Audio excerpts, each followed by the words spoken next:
Hello everyone and welcome to Origami Hoops and Sports. My name is Dribble the Swordsman and I will be your host. We are going to get into some topics today. We're going to be unfolding some things and we're going to be talking about One Piece chapter 1050 at first. We're going to then go into the conference finals conclusion that I did not talk about on the podcast yet, but I did kind of comment on it a little bit on Twitter at Origami Sports _. So you may have seen it there. If not, I will go into it and let you know my thoughts on that. And also, we're going to speak about One Piece a little bit more, then we're going to conclude. So let's go ahead and get started. All right, so One Piece chapter 1050. We see the dramatic conclusion of Kaido versus Luffy again. Will it be the final conclusion? We don't know. Well, here's why I say that. You know, we already got the quote-unquote Oda box, the narrator box, if you will, telling us what happened. Before it said Kaido was the winner. Now it's a revision on that, and Luffy is now the winner. Will there be a round 3? Actually, this is like more than round 3. They've been fighting, and Luffy has lost quite a few times. Got knocked out, thrown off like Onigashima and all these different things. So this is probably like round 6 or 7 at this point, but we'll see what happens. Oda also said the fight was not going to end in the big punch. So is that red herring as well? Because that was a big punch, a huge punch, actually, extremely huge. And it seems like Kaido was down, but I don't know. I mean, how do y'all feel about that? Do you like that kind of conclusion? This is a big punch. Or did you want something more? Did you want something less? Let me know. I mean, it's interesting to see those things play out. I mean, Luffy did showcase a pretty big power. I mean, that fist was huge. I mean, if we're talking about reference sizes here, it may have been as big as Onigashima, and Onigashima is huge. They have a lot of huge structures on there. I mean, somebody as big as Kaido can fit in there, and Big Mom, and they make things, you know, there are things in there that make them look small, you know, so if they can fit and move around there and look like normal sized people, that those structures and things of that nature in that area are huge, which leads me to thinking that skull, if that's an actual skull of a creature, like, you know what I'm saying, and not something that was just like made or crafted, what in the world was going on back in the day in One Piece? Maybe that's the real reason why Roger is the Pirate King, or was the Pirate King. Maybe he took down something like that. That would be ridiculous. Anyway, let's go back to the chapter at hand here. So, Kaido in the lava, in the magma, presumably, and potentially Big Mom next to him as well. But if you look at the silhouette, it kind of really does not look like Big Mom. I think Oda wants us to think that it's Big Mom. And I think that'd be kind of interesting. You know, I kind of had this joke. I said it before. I said a little theory. I said, hey, watch it. Luffy's gonna be kind of right there, right? He like, yeah, I finally beat Kaido, and then Big Mom you just see that hand come up, boom. She lifts herself up out the hole. Mugiwara, mama, ha ha ha. You know, all that kind of stuff, right? And wants to go at it, but because of the silence treatment that Law gave her, Luffy won't be able to hear, so it'd be like a little comedic scene. I talked about that in the previous episode if you guys want to check that out. But look, here's what could be happening here. I think that after looking at it more, I think that that's trying to depict Kaido flowing through the magma, because you see the whoosh, whoosh. So there's some movement happening there. And then you see this huge volcanic eruption. First of all, that may be one of my favorite panels in this chapter, because I just like the way it was drawn. I was like, wow, that's a really nice explosion drawing. I mean, very good depth and color, and it was really nice. I mean, nice perspective. I was like, wow, okay, very cool. You know, I may actually talk about that too, some of my favorite panels in One Piece. There's one that sticks out in my mind for sure that may be my favorite one, maybe of all time, that I've seen so far. I might talk about that with y'all. Let me know if you guys want to hear more of that. So, what do you guys think? Do you think it's Big Mom in there in the magma as well? Do you think that Kaido is dead? Do you think that Big Mom is dead? My thing about it is, okay, so if you look at it, right, it kind of may not make sense, because Kaido had that super hot form, right, that he was using against Luffy.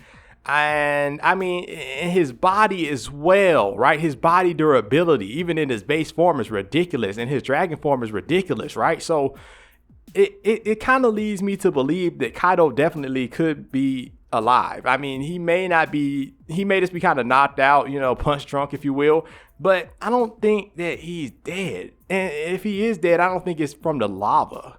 And I may not even think it's from the punch. I don't know, because Kaido, to me, it seems like he just maybe cannot be beaten. I think he may have to end up just giving up, and Luffy will kind of turn him around and change his mind to stop fighting.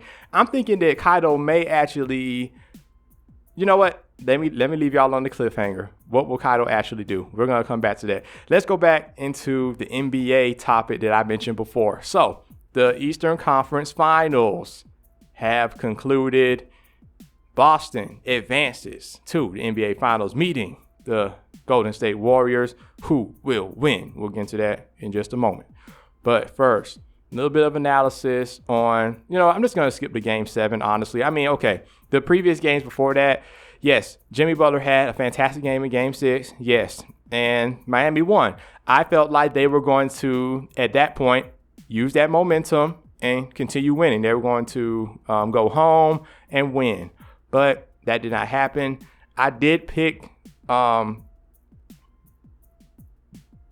I believe, in the series. So I think I said Boston in 5 or something like that. Kind of in jest, kind of halfway playing, but I just wanted to put it out there to be very bold, kind of ballsy, So I did that. It was not in 5. It wasn't 7. But shout out to both teams, I guess they played the best as they could, given the situation. There were a lot of blowouts, a lot of inconsistencies from different players and stuff. There were some injuries as well. Hopefully everybody can get healthy. But I'm just going to break down a little bit of what I saw. So what I saw in that game was, I think that Miami beat themselves. Here's why. So Boston, they played, right? They came out with some good energy, and they had a very big lead. But slowly but surely, you see Miami cut into that lead, and then it becomes 5-point game, 2-point game. Okay? It goes from like 10 to 2 very quickly. And that shot by Jimmy Butler, I think, honestly, that lost the game for them. In my opinion, I would not have shot a 3 at that time for 2 reasons. One, if you shoot the 3 at that time, you kind of leaving yourself out to dry, because at that point you have to foul the other team, and then they're probably going to make both free throws. This is assuming they do. Now it's a 5-point lead, and it's kind of almost insurmountable with that amount of time left. Second, now this may be controversial. I don't know. On my television set, I saw that Miami had a timeout. Was that an error? Some people were saying that they did not have a timeout. I mean, was that like a broadcasting error? I don't know. But on my television set, I saw that Miami had a timeout, and they did not call it. I think they should have called a timeout, discuss what they're going to do, advance the ball. Everybody take a deep breath. Everybody relax. Here's what we're going to do. Here's the action we're going to run. We're going to try for the 2. If it's not there, maybe we kick it out for the 3. If it's not there, we try again. It is what it is. That did not happen. But you know what? I have to kind of understand too. Jimmy Butler, the kind of player he is, hey, he's a take it to you kind of player. And for him to have the audacity, the confidence to pull up from 3 like that, I got to give him some praise on that. That was a just walk up and do it shot. And I love the just walk up and do it shot. I like that just walk up and do it. If you guys don't know what that's from, I'm actually taking that a little bit from the excellent adventures of Gutex and Mike Roth, old school kind of Street Fighter videos. Shout out to those guys. It was Gutex that said it. All right, it was one of those episodes, and I think Mike was playing. He was commenting on Mike, and Mike went up there and jabbed somebody. He's like, "Oh, this Walker been doing," or something like that. I was like, "Yo, that jump fire." So I just been thinking about that for many years now. But yeah, shout out to Gutex for saying that. So that being said, I like to just walk up and do it stuff. You know what I'm saying? To me, it just kind of shows like, yeah, I'm gonna do what I want to do on the court. And there's nothing you can do to stop me. I just like that. It shows a lot of confidence. It shows like that macho-ness, that that competitiveness that we like to see sometimes in sports. And I'm a sucker for that sometimes. And it is what it is. Let me know how y'all feel about that. But yeah, as far as the shot's concerned, I mean, it missed. Okay, Al Horford was backpedaling. You know what I'm saying? But he did contest at the end. But Jimmy Butler really got it off clean, and really he was in his Hemi Butler form. So. It is what it is, man. They had installed the supercharger on him, you know what I'm saying, after the previous game. And it did work, but they maybe just needed to up the PSI just a little bit on there. And he would have maybe hit the shot. But it is what it is. He played a 48-minute game. Shout out to Miami, because Miami tried hard, you know what I'm saying, and they had a chance definitely to win. I really felt like if they would have won that game, they would have legitimately won, you know what I'm saying? And I feel like that Miami lost the game. I feel like Boston didn't necessarily win that game. But it is what it is. Let's move on to the finals. So the finals, Boston versus Golden State Warriors. I'm going to go ahead and say it, all right? If y'all, you know what? Y'all are probably going to click off the video. Y'all going to probably click off the podcast as soon as I say this. Warriors in 4. Are y'all still there? Are you still? Hello? All right, please, just hear me out. Okay, I know that's a very, very ballsy thing to say. Listen, Boston fans, I'm not trying to disrespect you guys, okay? Hear me out, please, all right? All right, so in the history of me looking at basketball in this Stephen Curry era of Golden State, most of the times when I saw them play Boston, I didn't see anybody be able to stop him. And the only person I was actually able to see stop him, let me do a correction on that. The only person on Boston I've ever seen stop or slow down Stephen Curry was Avery Bradley when he was there. But Avery Bradley is no longer on Boston. A lot of those same people that played with Avery Bradley are still on Boston. Though they have gotten older, they could have gotten stronger, more experienced, true.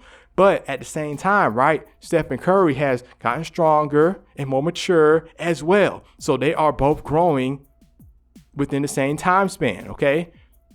Their skills are inflating, talent inflation, skill inflation, right, over the years. So that being said, I haven't really seen anybody really shut down Stephen Curry. And the bad thing about that is Stephen Curry is not the only threat on the Golden State Warriors.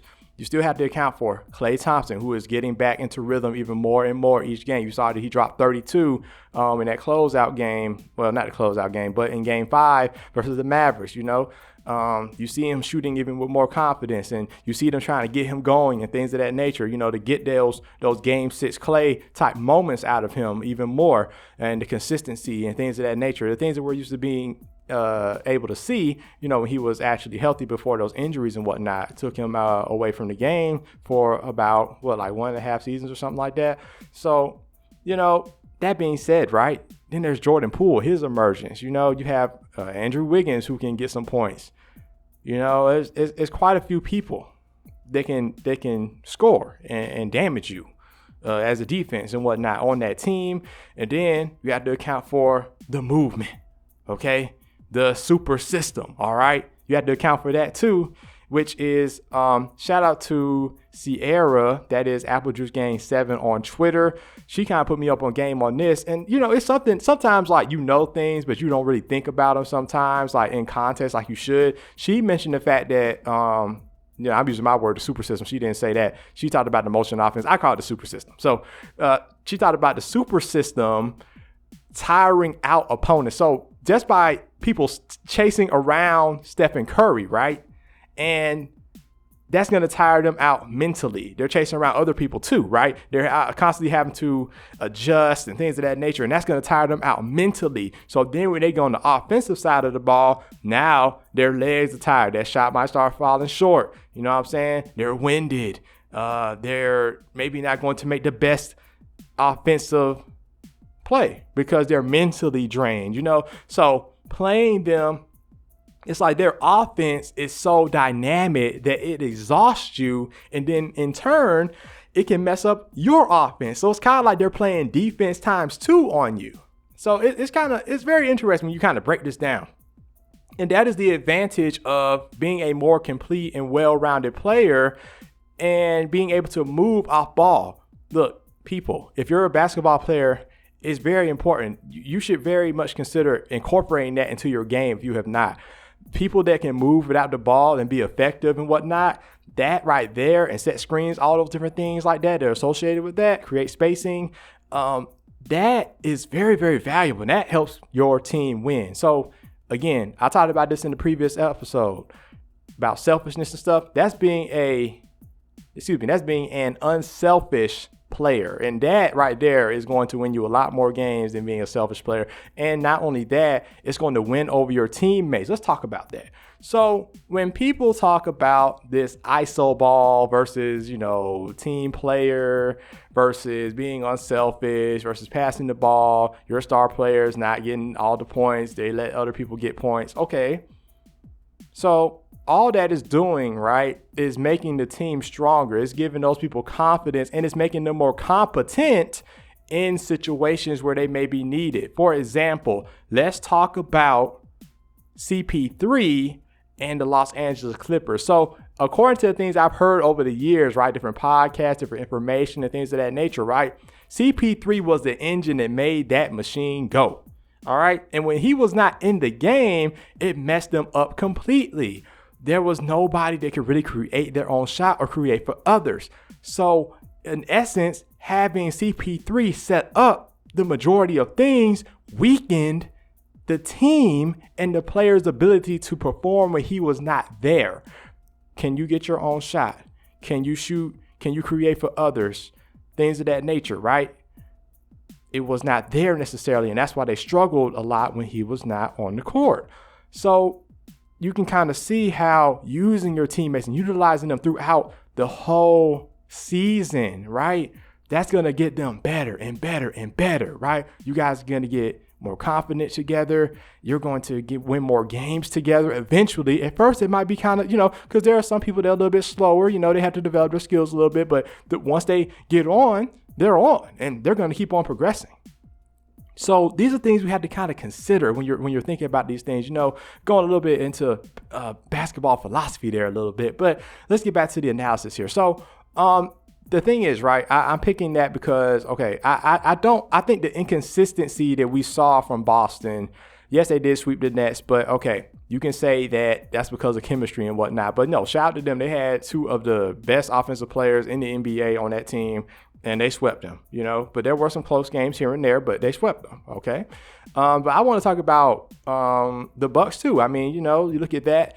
They had Giannis to deal with, yes, but Giannis did not have Middleton. Okay, let's be honest here, and Giannis, he pushed them. He pushed them without Middleton, except that last game, maybe he ran out of gas. I don't know. He wasn't as aggressive maybe in certain moments as he should have been, but Boston won that. Okay, credit, yes.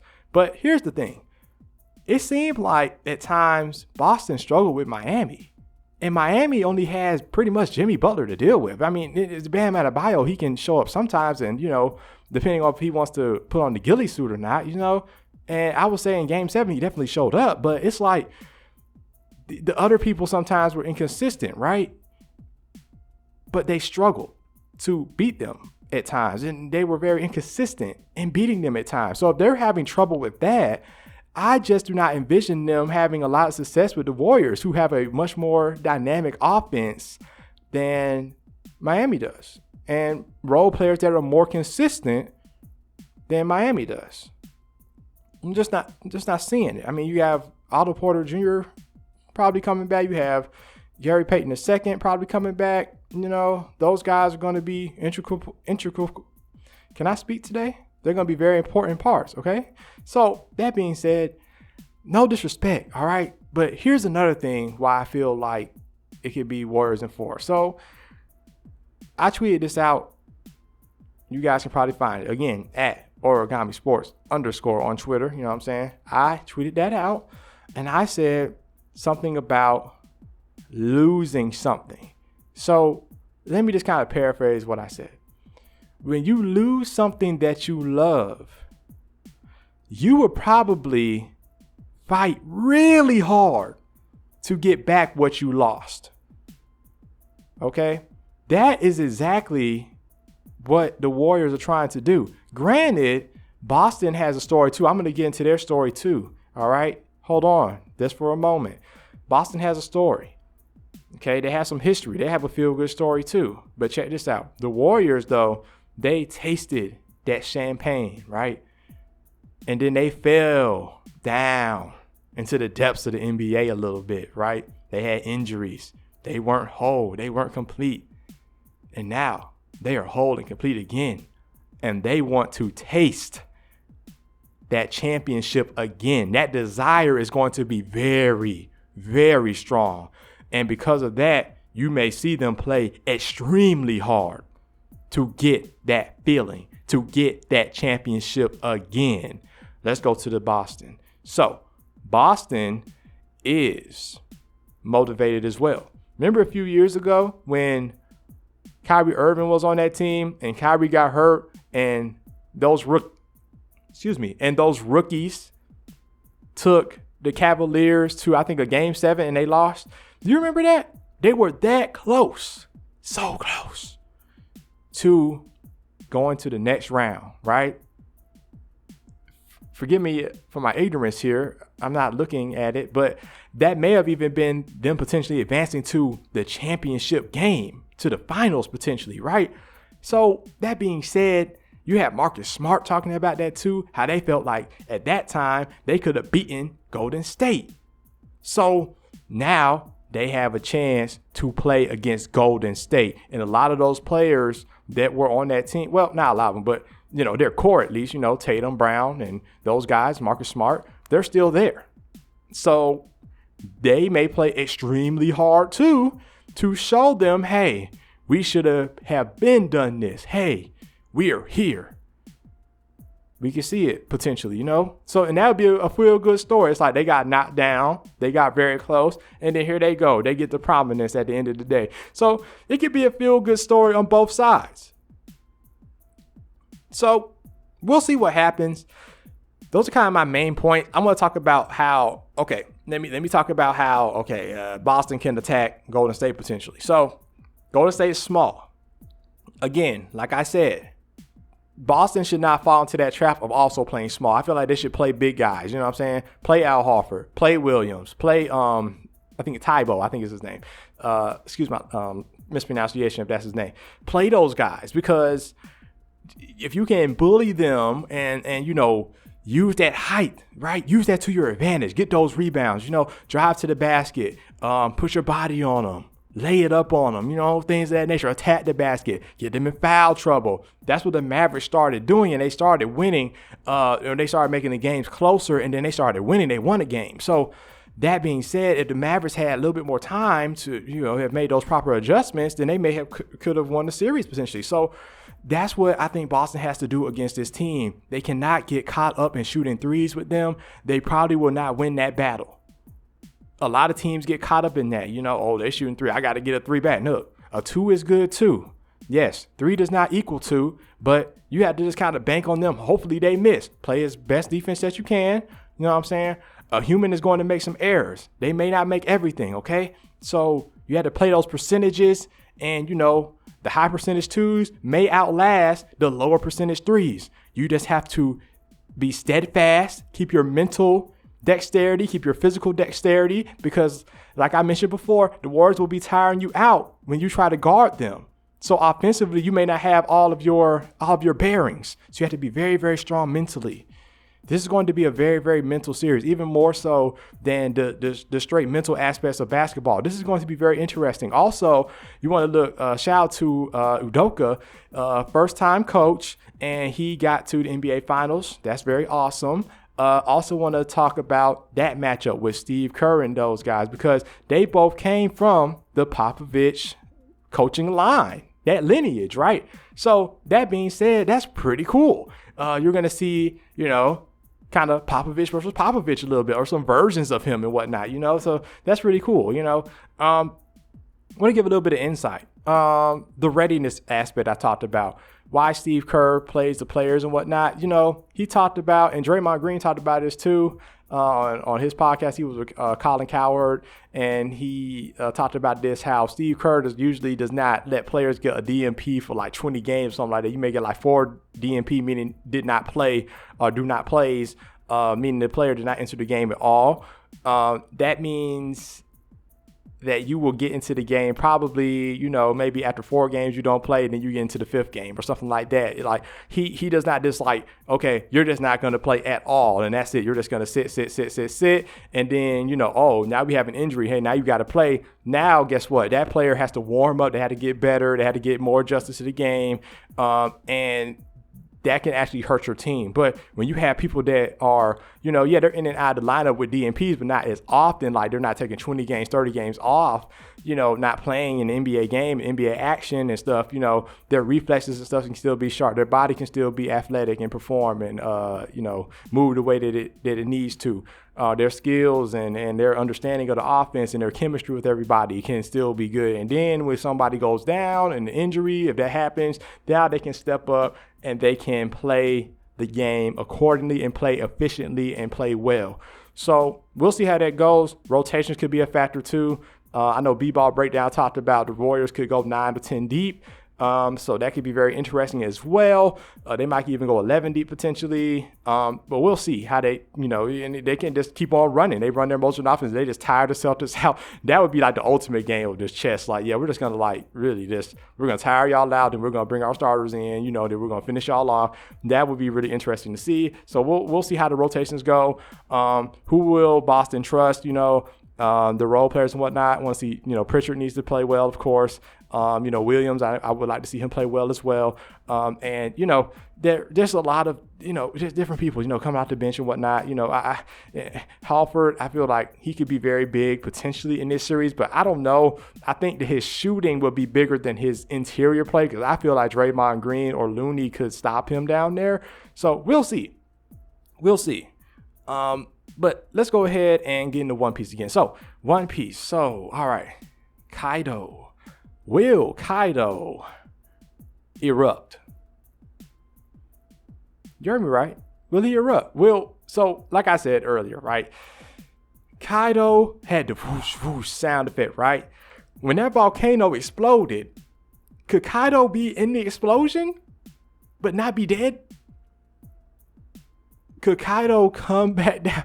Now, that would be kind of funny. Like, okay, it would be like a reintroduction of Kaido. So it's like the explosion blasts him super high up in the air, and then he comes back down, and boom. And it's just like how he jumped from the Sky Island that one time, right? Kind of like a little play on that. And it's like, yeah, I'm Kaido, and I'm still here, Straw Hat. Roll, roll, roll, roll, roll. Like, I don't know. I really feel like Luffy, I don't know if he can beat Kaido, even though the flame clouds have been steadily, going away a little bit. I really don't feel like this watching the fight with the eye test. I'm not seeing Kaido really take a step back. Like, I feel like he still could go for like 3 days fighting this guy. Like, but Luffy, I feel like maybe on his limit. But it's interesting to see, though, when Luffy came out of Gear 5, he was not a shriveled up old man. So did he already master Gear 5? Is this maybe a different side effect? Maybe when he goes into specific forms in Gear 5, that happens to him. We don't know. I hope Oda explains it. I hope he explains it within a year. Anyway, let's see here. I don't know. I mean, Kaido, I felt this for a while. Let me talk about a little theory I had. So if you look in the series, right, Luffy has been known to kind of tame animals. You see it with those seals in Alabasta. You see it with that bull that Duvall was riding on and stuff. Different animals and stuff he seems to be able to tame, excuse me. And because of that, I kind of got the feeling that Luffy would kind of tame Kaido in this arc, which would be kind of wacky, but I felt like he would tame him in a way and kind of move his mind to something else. And you know what? It kind of goes along with what Mihawk was talking about. That's one scary power. He has the ability to get people on his side, right? So it could be that Kaido may want to get on Luffy's side because he heard Luffy's dream. It seems like in his backstory, Kaido was getting captured so he could eat. So food could be integral. I just can't say that word today. Food can be very, very important for Kaido. So that being said, you could reason that Kaido may want to co-sign with Luffy like, hey man, I heard your dream. You go ahead and do that. I'm just going to leave Wano alone and that's it. Kind of thing. I don't know. But would that really be a win for Luffy? Does Luffy really need the win to be Pirate King? Excuse me. Does he need the win? I mean, Roger, he did not defeat every, well, I don't even know they had Yonko back then. Maybe not. I don't think so. But he didn't defeat every single strong pirate of the sea, to be the Pirate King. He was extremely strong, but I want to talk about that too. So, do you need to be the strongest pirate to be the Pirate King? I'm going to say not necessarily. Okay, here's what I'm thinking. So I think what makes you the Pirate King is that you find the One Piece. I think that is what makes you the Pirate King. But to get to that point, right, you will probably end up having to be very strong. Why? Because there are some pirates out there, they may feel like being the Pirate King is being the strongest. But that's not necessarily it. Luffy said, hey, that's the freest man on the sea. I'm not trying to rule over anybody, but some people want that. They want to rule over everybody with the power and stuff, right? So they feel like, yo, I have to be the strongest in the world, and then I will be the Pirate King. Like, not necessarily. So, but the thing is, right, when you have people of that mentality in that world and you run up on them, you will have to be strong yourself to knock down that obstacle so that you can then get past them and find the One Piece yourself, thus being the Pirate King. So it's kind of like a play like that. You get stronger as a consequence of other people's mentalities in the series. So, well, not necessarily a consequence, but as a reward, I guess. I don't know. But, that's what I'm thinking. Let me know how y'all feel about that. So, I guess we'll kind of end it here. I'm really anticipating this game one. I may do an analysis, maybe on Twitter. I might do a podcast again about it. I may wait until like the 2 games. That's what I've kind of been doing. I've been doing like every 2 games usually. But let me know what y'all want. Do you want a game by game? I can try and do that maybe. If not, I can definitely give you a Twitter video or something of that nature, some Twitter analysis. But let me know. And thank you guys so much for listening. I really, really appreciate it, especially if you made it this far. And if you guys are having a bad day, I hope it gets better. Stay strong. Bye.